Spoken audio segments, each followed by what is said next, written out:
तर बुलेटिनच्या सुरुवातीलाच बातमी आहे सत्ता स्थापनेसंदर्भातली। विधानसभेचा निकाल लागून 8 दिवस उलटले तरी सत्ता स्थापनेचा तिढा कायम आहे। मुख्यमंत्री शिवसेनेचाच होणार ठरवलं तर शिवसेना बहुमत सिद्ध करू शकते असा दावा शिवसेना खासदार संजय राऊतांनी केलाय। तर शरद पवार आणि सुशील कुमार शिंदे यांनी शिवसेनेच्या दाव्यातील हवा काढून टाकली आहे। आमचा पक्ष धर्मनिरपेक्ष आहे, शिवसेनेला पाठिंबा देण्याचा प्रश्नच नाही असं सुशील कुमार शिंदे यांनी स्पष्ट केलंय। तर सत्ता स्थापनेबाबत उद्धव ठाकरेंशी बोलणं झालं नसून आमच्या समोर काही प्रस्ताव नसल्याचं शरद पवार यांनी न्यूज 18 लोकमतला दिलेल्या खास मुलाखतीत सांगितलंय। शिवसेनेनं मनात आणलं तर शिवसेना बहुमत दाखवू शकते आणि जे आम्ही ठरवलंय की शिवसेनेचा मुख्यमंत्री होईल तो मुख्यमंत्री उद्धव ठाकरे साहेब यांच्या नेतृत्वाखाली महाराष्ट्राला शिवसेनेचा मुख्यमंत्री आम्ही देऊ शकतो। महाराष्ट्र की जनता चाहती है कि शिवसेना का मुख्यमंत्री बने। जो 50-50 का फार्मूला जनता के सामने तय हुआ था, पूरी मीडिया ने पूरे देश को और राज्य को दिखाया था, उस फार्मूले की तहत काम हो और शिवसेना और बीजेपी में एक साथ बैठकर सरकार चलाए। ये राज्य की जनता चाहती थी, ये मैंडेट है। अगर ये मैंडेट कोई मानने से इनकार कर देता है और ऐसी कोई बात हुई नहीं, इस प्रकार की बातें अगर सामने आती हैं तो हमारे पास उद्धव ठाकरे जी के पास कोई विकल्प नहीं बचता। हम लोग यहाँ दुकान खोलकर नहीं बैठे, हम यहाँ ट्रेडिंग के लिए नहीं बैठे, हम व्यापारी नहीं हैं। हमारा नेता भी व्यापारी नहीं है, हमारा राजा भी व्यापारी नहीं है और हमारे कार्यकर्ता भी व्यापारी नहीं है। तो व्यापार की बात हमसे नहीं होती। भाजप आणि सेनेनं हा पोरखेळ थांबवावा अशा कडक शब्दात पवारांनी या दोन्ही पक्षांना सुनावलंय। मला सगळ्यात महत्त्वाची काळजी ही असते की उद्याच्या 9 तारखेला तो अयोध्येचा निकाल आहे, काही केलं तर समाजामधल्या सगळ्या घटकांच्या मध्ये शांतता कशी राहील याची काळजी घेतली पाहिजे। आणि यापूर्वी महाराष्ट्रामध्ये काय झाले आपण पाहिले आणि त्यामुळे या सगळ्या परिस्थितीला एक लोकांना विश्वास देण्याची जबाबदारी घेणं याची आता राज्याच्या दृष्टीने गरज आहे। आणि त्यामुळे हे सरकार या लोकांनी त्यांना मॅन्डेट असल्याच्या नंतर लवकर बनवावं आणि हा जो काही फोरखेळ चाललेला आहे तो बंद करावा असं माझ्यासारख्याला वाटतं। 2014 मध्ये तुम्ही ऑफर दिली होती भाजपला की बाहेरून आम्ही सपोर्ट करू, तशी काही शक्यता आहे का? भाजपकडे 105 जागा ऑलरेडी आहेत आणि काही इंडिपेंडेंट्स पण आहेत। नाही, त्यावेळेला आम्हाला बीजेपी आणि शिवसेना यांनी लवकर एकत्र येऊन असं वाटत होतं आणि त्यासाठी आम्ही केलेली ती खेळी होती। त्याच्यात काय त्यांना माहीत होतं आम्ही काही पाठिंबा देणार नाही आणि आम्हाला माहीत होतं आम्ही काही पाठिंबा देणार नाही। फक्त ते एकत्र न येणं आमच्या दीर्घकालीन राजकारणाच्या दृष्टीनं उपयुक्त होतं, म्हणून आम्ही तेवढी भूमिका घेतली, यापेक्षा अधिक नाही। राष्ट्रवादी विधानसभा अध्यक्षपदी उमेदवार उभा करणार असून शिवसेना आणि भाजपला सत्ता स्थापन करता येत नसेल तर राष्ट्रवादी सत्ता स्थापन करण्यासाठी पुढाकार घेईल असं राष्ट्रवादीचे प्रवक्ते नवाब मलिक यांनी म्हटलंय। त्यांच्याशी बातचीत केली आमचे प्रतिनिधी प्रफुल्ल साळुंखे यांनी। एकंदरीत विधानसभेच्या शपथविधी झाल्यानंतर सर्वप्रथम स्पीकर विधानसभा अध्यक्ष निवडणुका होत आहे। निश्चित रूपाने भारतीय जनता पक्षातर्फे उमेदवार राहणार आहे। विरोधक या नात्याने इतर सर्व पक्षांना एकत्रित आणून स्पीकरबाबत त्या फ्लोर मॅनेजमेंटवर कसं काय करायचा निश्चित रूपाने आम्ही निर्णय घेऊ। त्याच्यात काँग्रेस आहे, राष्ट्रवादी काँग्रेस आहे, महाआघाडीचे सगळे पक्ष आहे आणि शिवसेना साथ येत असेल तर त्याच्यात पण विचार होऊ शकते। पण स्पीकरच्या निवडणुकीमध्ये आमचा उमेदवार राहणार आहे। महायुतीला कुठेतरी हे लोकांनी कौल दिल्यानंतर त्यांची जबाबदारी कुठेतरी सरकार निर्माण केलं पाहिजे। पण महाराष्ट्रामध्ये लवकरात लवकर नवीन सरकार निर्माण झालं पाहिजे, स्थिर सरकार राहिलं पाहिजे आणि त्या बाबतीत कुठेतरी या लोकांनी पुढाकार घेऊन लवकरात लवकर राज्यामध्ये सरकार निर्माण केलं पाहिजे। आणि सरकार भाजपच्या होत असेल, शिवसेना त्याच्यात सामील होत नसेल, विधानसभेवर बहुमतच्या पटलावर जर शिवसेनेची विरोधाची भूमिका असेल, सरकार कोसळलं तरी पर्याय सरकार निर्माण करण्यासाठी आमचा प्रयत्न राहणारच आहे। काँग्रेसचे महाराष्ट्रातले सगळे नेते आज दिल्लीमध्ये आहेत। काँग्रेस सरचिटणीस वेणुगोपाल यांच्या भेटीसाठी आणि त्यांना महाराष्ट्रातली परिस्थितीबाबत अवगत करण्यासाठी सगळे नेते दिल्लीत आहेत. काही वेळापूर्वीच त्यांची बैठक संपली आहे. काँग्रेस वेट अँड वॉचच्या भूमिकेत राहणार असल्याचं काँग्रेस नेत्यांनी या बैठकीनंतर स्पष्ट केलंय. पण ज्या पद्धतीने महाराष्ट्रामध्ये राजकीय चर्चा आहे की तुम्ही शिवसेने संदर्भात चर्चा करण्यासाठी दिल्लीत आले होते. चुकीची माहिती. आम्ही शिवसेनेच्या संदर्भात कुठलीही चर्चा इनिशिएट केलेली नाही आणि त्यांच्याशी आपला काही संबंध नाही. शिवसेनेसोबत जाण्याची चर्चा खूप होते. काय वाटते, काय वास्तविकता आहे? आता वेट अँड वॉचची भूमिका आता आमची आहे. परिस्थितीनुसार काय होईल, काय परिस्थिती निर्माण होते, पण आता आम्ही कुठल्याही निष्कर्षापर्यंत गेलेलो नाही. आमचा असा कुठलाही डिसिजन झालेला नाही. शिवसेनेच्या दाव्यातली काँग्रेसनं हवा काढली आहे. शिवसेनेसोबत जाण्याचा प्रश्न नाही, आम्ही विरोधात बसून जनतेची सेवा करणार असल्याचं काँग्रेसचे ज्येष्ठ नेते सुशील कुमार शिंदेंनी स्पष्ट केलंय. शिवसेनेला सपोर्ट करणार का बीजेपीला सपोर्ट करणार अशा प्रकारची एक शंका निर्माण झालेली आहे. मला वाटतं ही शंकाच आहे आणि यामध्ये त्यांना स्पष्ट अशा प्रकारची भूमिका आहे की काँग्रेस ही सेक्युलर पार्टी आहे, सर्व धर्म समभावाची पार्टी आहे. ती कुठल्याही धर्मावर जातीवर विचार मांडणाऱ्या संस्थाशी किंवा राज्याशी समत होऊ शकत नाही. हीच आमची भूमिका आहे.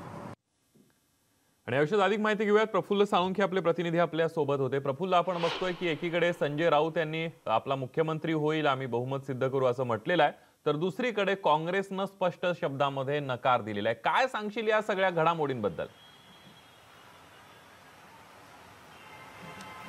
संदीप, कुठेतरी काँग्रेस आणि राष्ट्रवादी काँग्रेस ही शिवसेनेला पाठिंबा द्यायचा नाही आणि नंतर अध्यक्षपदासाठी आम्ही आमचा उमेदवार उभा करू, आम्हाला त्या ठिकाणी समर्थन मिळेल, हा एक गोंधळाचं वातावरण जे आहे निर्माण करण्याचा प्रयत्न जो आहे या ठिकाणी सुरू आहे. कारण काँग्रेस इथे भाजप आणि शिवसेनेचं कुठेही सत्तेच्या संदर्भातली गणितं जुळताना दिसत नाहीये. अशा परिस्थितीमध्ये काँग्रेस राष्ट्रवादी काँग्रेसकडनं वेगवेगळी विधानं करून कुठेतरी ही परिस्थिती अशाच पद्धतीने ठेवून शिवसेना भाजपमध्ये वाद आणखी वाढवला जाईल का या संदर्भातली जी रणनीती देखील या ठिकाणी असू शकते. पण या सगळ्या जर गोष्टी पाहिल्यात तर राजकीय अस्थिरता ही अजूनही 3 ते 4 दिवस अशीच कायम राहील, हे मात्र आता स्पष्ट दिसायला लागलेलं आहे. अगदी, आणि त्यामुळे काय निर्णय होतोय प्रत्येक पक्षांच्या घडामोडी होताना दिसत आहेत. धन्यवाद प्रफुल्ल, तुम्ही दिलेल्या संपूर्ण माहितीबद्दल. आपण बघतोय आता बातमी आहे नव्या सरकारच्या शपथविधी सोहळ्याची. त्या 5 ते 6 तारखेला नव्या सरकारच्या शपथविधी सोहळा पार पडणार असल्याची सूत्रांकडून माहिती मिळते. मुंबईतल्या वानखेडे स्टेडियमवर हा शपथविधी पार पडणार आहे. सेना आणि भाजपमधील सत्ता स्थापनेचा तिढा कायम आहे. मात्र नव्या सरकारच्या शपथविधी सोहळ्याची तयारी सुरू झाली आहे. शिवसेना सोबत आली तर आणि त्यांच्यासोबत अन्यथा भाजपचा एकट्याचा शपथविधी पार पडण्याच्या हालचाली सुरू आहेत. सूत्रांच्या माहितीनुसार देवेंद्र फडणवीसांनी येत्या 5 किंवा 6 नोव्हेंबरला संध्याकाळी हा शपथविधी समारंभ आयोजित करण्याचं निश्चित केलंय. या शपथविधी सोहळ्याच्या तयारीची जबाबदारी आमदार प्रसाद लाड आणि नितीन देसाईंकडे दिल्याची ही माहिती सूत्रांकडून मिळते आहे. मुख्यमंत्री हा महायुतीचाच होईल. तणावाची जी स्थिती निर्माण झाली आहे ती निवळेल आणि योग्य वेळी युतीची सत्ता स्थापन होईल असं सुधीर मुनगंटीवार म्हणाले. प्रसंग आले, तणावाचे प्रसंग आले. हा काही पहिला प्रसंग आहे का? 1989 पासून 2019 पर्यंत आमचा 30 वर्ष झाले हा संसार सुरू आहे. 2014चा अपवाद सोडला तर हा गोडवा प्रेम अशा प्रश्नानंतर सुद्धा पुढे कायम राहिला. आपल्यालाही माहिती आहे की एका जाहीर कार्यक्रमात उद्धव साहेब म्हणाले की देवेंद्रजी आमचा शिवसैनिक आहे. तर मला असं वाटतं की देवेंद्रजी शिवसैनिक आहे या शब्दातच अर्थ साठवला आहे. आणि याविषयी बोलण्यासाठी आपल्यासोबत आपले प्रतिनिधी विवेक कुलकर्णी आहेत. विवेक, आपण बघतोय एकीकडे या मित्रपक्षांचं काही जुळत नाही आहे, तर दुसरीकडे भाजपनं शपथविधीची तयारी सुरू केलेली आहे. काय सांगाल या सगळ्या गोंधळ आणि संभ्रमाचीच परिस्थिती आहे राज्यात म्हटलं तर वावगं ठरणार नाही? संदीप, आता आपण राज्यातल्या राजकारणाकडे पाहिलं तर शिवसेना सोडले तर बाकी 3 पक्ष म्हणजे भाजप असेल, काँग्रेस असेल किंवा राष्ट्रवादी काँग्रेस असेल, या तिन्ही पक्षांनी वेट अँड वॉचची भूमिका घेतलेली आहे. शिवसेनेकडून सातत्यानं अतिशय आक्रमक भाषा वापरली जाते. पण आज शरद पवार असतील किंवा मग काँग्रेसचे नेते सुशील कुमार शिंदे असतील, त्यांनी शिवसेनेचं सरकार येईल या शिवसेनेच्या दाव्यातली हवाच काढून टाकलेली आहे. कारण जर शिवसेनेला सरकार स्थापन करायचं असेल तर या दोन्ही पक्षांचा पाठिंबा अत्यंत आवश्यक आहे. आपण पाहिलं की काँग्रेसचे जे नेते दिल्लीत भेटायला गेले होते, त्यांची या संदर्भात काही चर्चा होईल असं म्हटलं जातं होतं, मात्र सोनिया गांधी यांच्याशी त्यांची भेट देखील झालेली नाही आहे. त्यामुळे शिवसेनेला जर सरकार स्थापन करायचं असेल, त्यांचा मुख्यमंत्री स्थापन करायचं असेल आणि जे राजकीय संकेत देण्याचा प्रयत्न शिवसेनेकडून केला जातोय की इतरसुद्धा लोक आम्हाला पाठिंबा द्यायला तयार आहेत, त्यातला फोलपणा देखील आता स्पष्ट झालेला आहे. त्यामुळे भारतीय जनता पक्षानं देखील आता शपथविधीची तयारी सुरू केलेली आहे.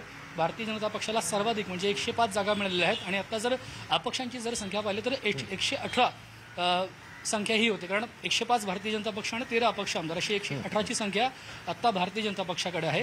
2014 साली आपण पाहिलं तर भारतीय जनता पक्षाचे 122 आमदार निवडून आलेले होते. म्हणजे ती जी संख्या आहे ती जवळपास सारखी होण्याच्या मार्गावर आपल्याला दिसते आहे.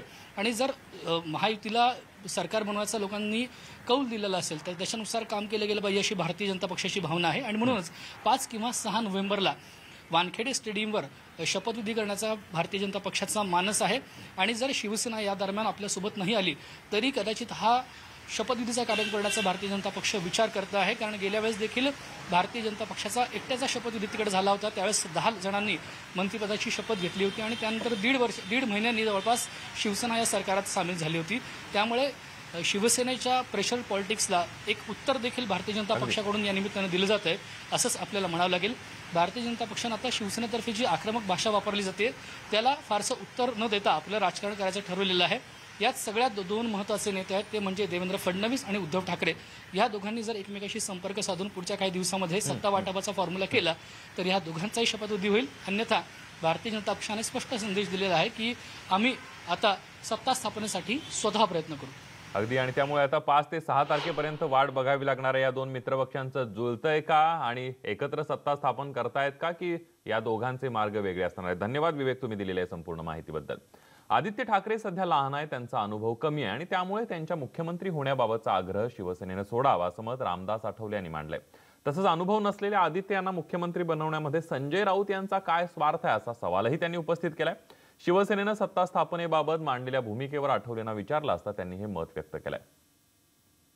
शिवसेना मुख्यमंत्री पदाच्या मागणीसाठी अडून बसली आणि अशातच आता शिवसेनेने काँग्रेस सोबत बोलणी सुरू केल्याची चर्चा आहे. काँग्रेस आणि शिवसेना एकत्र मिळून सरकार स्थापन करतील अशा राजकीय चर्चांना ऊत आला असताना रामदास आठवले जे भारतीय जनता पार्टीचे घटक पक्ष आहेत त्यांच्या वक्तव्याला एक महत्त्व आलं आहे. सर, काय वाटतं, शिवसेना आणि काँग्रेस मिळून ही सरकार स्थापन करावी का? मला असं वाटतं की शिवसेना जी आहे ती शिवसेना अनेक वर्ष 30-35 वर्ष BJP सोबत राहिलेली आहे आणि काँग्रेसचा विरोध करत करत ते इथपर्यंत पोचलेले आहेत. त्यामुळे त्या काँग्रेसचा पाठिंबा घेऊन सरकार बनवणे अत्यंत अयोग्य आहे. तो अननॅचरल अशा पद्धतीचा अलायन्स होणार आहे. बाळासाहेब ठाकरे यांच्या विचाराची प्रतारणा होणार आहे आणि त्यामुळं मला असं वाटतं की काँग्रेससोबत जाण्याचा बिलकुल विचार शिवसेनेने करू नये आणि मुख्यमंत्री पदाचा त्याने आग्रह सोडला पाहिजे. कारण आदित्य हा अजून लहान आहे, त्याला सगळ्या महाराष्ट्राचा राज्य चालवण्याचा अनुभव थोडासा असायला हवा. तर आदित्य ठाकरे यांना मुख्यमंत्री करण्याचा जो आग्रह आहे तो सोडून त्यांनी देवेंद्र फडणवीस यांच्या मुख्यमंत्री पदाला पाठिंबा द्यावा आणि BJPने दिलेला जो डेप्युटी CM आणि 16 मंत्र्यांचा प्रस्ताव आहे, दिल्लीमध्ये 1 मंत्रिपद देण्याचा प्रस्ताव आहे, तर अशा पद्धतीच्या प्रस्तावाला मान्यता द्यावी. तर एकीकडे रामदास आठवले ज्यांचा वेळोवेळी हाच प्रयत्न राहिला की शिवसेना भारतीय जनता पार्टी यांची युती अतूट राहावी आणि यासाठी आता सुद्धा ते प्रयत्न करताना दिसत आहे. व्हिडिओ जर्नलिस्ट प्रवीण शेट्टी, अक्षय कुडकेलवार, न्यूज 18 लोकमत, मुंबई. यानंतर अहमदनगरमधून एक ब्रेकिंग बातमी आहे. कर्जत जामखेड मतदारसंघातील राष्ट्रवादीचे उमेदवार रोहित पवार यांनी आज जामखेडमध्ये विजय रॅली काढण्यात आली होती आणि या विजय रॅलीला मोठा तरुणांचा सहभाग पाहायला मिळाला.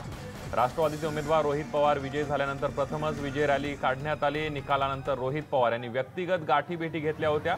आज जामखेडमध्ये तर उद्या कर्जतमध्ये पुन्हा एकदा रॅली काढण्यात येणार आहे. अधिक माहिती घेऊयात. साहेबराव कोकणे आपले प्रतिनिधी आपल्या सोबत आहेत. साहेबराव, आपण बघतोय जामखेडमध्ये एक विजय रॅली होते. राष्ट्रवादीचा जल्लोष बघताना आपल्याला निकालापासूनच JCB मशीन खूप दिसत आहेत. काय सांगशील या सगळ्या विजय यात्रेबद्दल? या निवडणुकांचं वैशिष्ट्य राहिलं आहे की पूर्णपणे या महाराष्ट्रामध्ये बऱ्याच ठिकाणी JCB मशीननी गुलाल उधळणं किंवा JCBत बसून जाणं हे फॅड झालेलं आहे. परंतु कर्जत जामखेड मतदारसंघामध्ये गेले 25 वर्ष BJP सत्ता होती, कारण 15 वर्ष शिवसेना आणि दोन टर्मला जे आहेत ते राम शिंदे अहमदनगरचे पालकमंत्री हे आमदार होते. त्यांना त्यामध्ये त्यांचा पराभव करून मोठ्या प्रकारे विजय झाले होते. त्यानंतर राष्ट्रवादीला प्रथमच हा पालिकेला जिंकले होते यश आलेलं आहे. त्यामुळे विजय करणं साधी नाही, कारण अनेक वर्ष त्यांचे कार्यकर्ते प्रत्येक करत होते की आपल्या पक्षाचा आमदार तिथे कधी होईल. विशेषतः या सगळ्या निवडणुकांमध्ये जामखेडमध्ये तरुणांचा सहभाग हा पहिल्यापासून होता. आजही त्या ठिकाणी रॅली काढलेली आहे. त्या ठिकाणी तरुण मोठ्या पावनावरती आहे, जामखेडकर आहेत. कारण हे जामखेड हे 2 तालुके एक मतदारसंघ आहेत. त्यामुळं ज्या दिवशी विजय त्यांचा डिक्लेअर झाला त्या दिवशी तिथं कर्जमध्ये रॅली काढली होती, छोटीशी रॅली गेली होती. पण त्यानंतर खऱ्या अर्थाने जेव्हा ते मुंबईवरून आज पुन्हा आले त्यावेळेस आज कर्जतमध्ये रॅली जामखेडमध्ये रॅली काढलेली आहे. आणि राम शिंदे हे विरोधमध्ये राहतात, त्यामुळे या रॅलीकडे त्या दृष्टीने पाहिलं जातं. कारण जामखेडमध्ये राम शिंदेना हरवून त्यामुळे तिथे ही रॅली पाहिलं जातं आणि उद्या मात्र कर्जतमध्ये ही रॅली पुन्हा होणार आहे. अगदी धन्यवाद साहेबराव, तुम्ही दिलेल्या संपूर्ण माहितीबद्दल. त्यानंतर बुलेटिनमध्ये इतरही काही महत्त्वाच्या घडामोडी पाहणार आहोत. एक छोटासा ब्रेक घेऊन पुन्हा परतूया. पहा फक्त न्यूज 18 लोकमत. राज्यात अवकाळी पावसामुळे झालेल्या नुकसानीचे पंचनामे येत्या आठवड्याभरात पूर्ण होतील असं आश्वासन मुख्यमंत्र्यांनी दिलंय. सरकारनं केलेले पंचनामे ग्राह्य धरा असे आदेश विमा कंपन्यांना देण्यात आलेत आणि काही कारणास्तव पंचनामे होऊ शकले नाही तर शेतकऱ्यांनी फोटो काढून पाठवावे, ते ग्राह्य धरले जातील असंही आश्वासन मुख्यमंत्र्यांनी दिलेलं आहे. मी शेतकऱ्यांना देखील या निमित्ताने अपील करतो आहे की जरीही आतापर्यंत आपल्याकडे पंचनामा पोहोचला नसेल तरी काळजी करण्याचं कारण नाहीये. ज्याचं नुकसान झालंय आणि काही ना काही कारणाने पंचनामा होऊ शकला नाही किंवा सरकारी अधिकारी पोहोचू शकला नाही अशाही लोकांना मदत निश्चितपणे मिळेल. त्यामुळे त्याही संदर्भात काही ना काही मार्ग आम्ही शोधून काढू. पण आमचा प्रयत्न आहे की जास्तीत जास्त पंचनामे व्हावे, कारण पंचनामे झाले तर आपल्याला अधिकची मदत देता येते, योग्य मदत देता येते किंवा इन्शुरन्सच्या संदर्भात देखील चांगल्या प्रकारची मदत देता येते. त्या दृष्टीने हे सगळं काम हे आम्ही आता या ठिकाणी हातामध्ये घेतलंय आणि मला असं वाटतं की पुढच्या आठवड्याभरामध्ये हे सगळं आम्ही या ठिकाणी निश्चितपणे योग्य मार्गाने लावू आणि शेतकऱ्यांना दिलासा हा योग्य प्रकारचा या ठिकाणी देऊ. आता काही कंपन्यांजवळ पूर्णपणे त्या ठिकाणी तेवढी मॅनपॉवर नाही आहे, त्यामुळे सरकारचे पंचनामेच त्यांनी त्या ठिकाणी मान्य करावे अशा प्रकारचे त्यांना निर्देश दिले जे त्यांनी मान्य केलेलं आहे. सरकारी यंत्रणेला देखील पंचनामा करण्याकरता सांगितलेलं आहे. मोठ्या प्रमाणात ते आपण करतो आहोत आणि आपण ही देखील सूट दिलेली आहे की समजा पंचनामे करायला उशीर झाला किंवा तिथपर्यंत अजून आपले लोक पोहोचले नाहीत तर त्या गावातल्या लोकांनी जरी फोटो काढले, अँड्रॉइड फोनवर फोटो काढले तरी देखील ते फोटो आम्ही अपलोड करून घेऊ आणि त्याला पंचनाम्याचं स्वरूप जे आहे ते दिलं जाईल. काही ना काही पुरावा त्यात जमा करायचा आहे त्या दृष्टीने आणि अगदी 48 तासातच करा वगैरे अशा प्रकारचे कुठलेही निर्देश आता दिलेले नाहीत. त्याच्याकरता थोडा वेळ देखील आपण वाढवून दिलेला आहे. पण साधारणपणे काही ठिकाणी असंही लक्षात आलेलं आहे की लोकांनी शेत साफ करून टाकलाय. त्याही संदर्भात उचित निर्णय जो आहे तो आपण घेणार आहोत. त्यामुळे शेतकऱ्यांना दिलासा देणाऱ्या बातमीनंतर पुन्हा एक छोटासा ब्रेक घेऊया. पहा फक्त न्यूज 18 लोकमत.